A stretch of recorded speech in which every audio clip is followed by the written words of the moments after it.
اس video میں ہم جانیں گے کہ اعضائے جسم ہاتھ، ناک، کان، پاؤں، پیٹ، کمر وغیرہ کو عربی میں کیا کہتے ہیں، اور یہ کل 40 الفاظ میں نے جمع کیے ہیں۔ اگر آپ ان کو یاد کر لیں ایک مرتبہ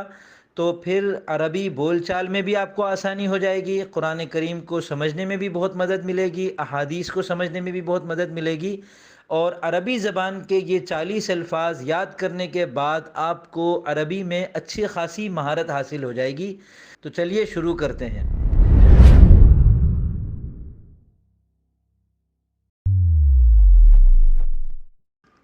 سر، رأس، چہرہ، وجہ، بال، شعر،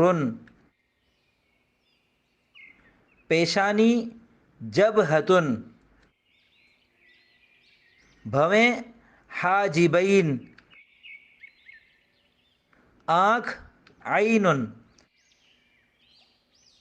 پلک، جفن،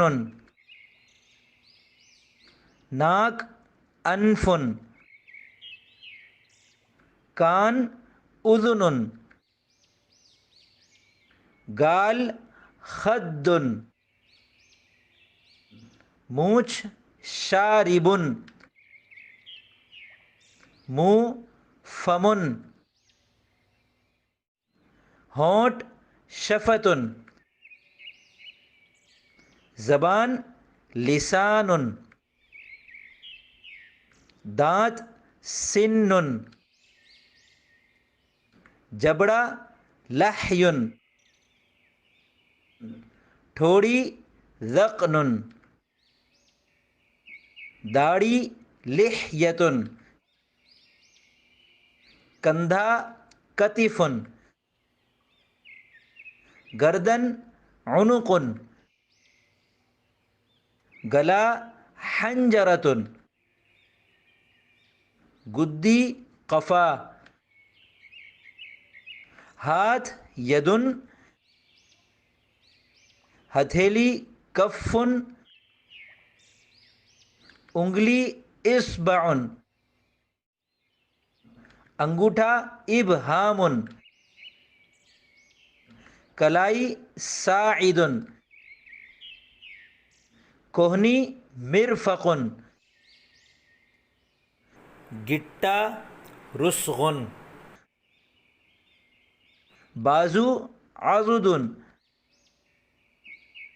سینہ، صدر، دل، قلب، پیٹ، بطن، ناف، سرۃ، کمر، ظہر، پاؤں، رجل، گھٹنا، رکبۃ، پنڈلی، ساق، ٹخنا، کعب، ایڑی، عقب۔ تو یہ 40 الفاظ ہیں، 40 اعضائے جسم ہیں۔ آپ ان کو یاد کر لیں تو انشاءاللہ آپ کو بہت زیادہ سہولت ہو جائے گی عربی بول چال میں، عربی کو سمجھنے میں، قرآن کریم کو سمجھنے میں۔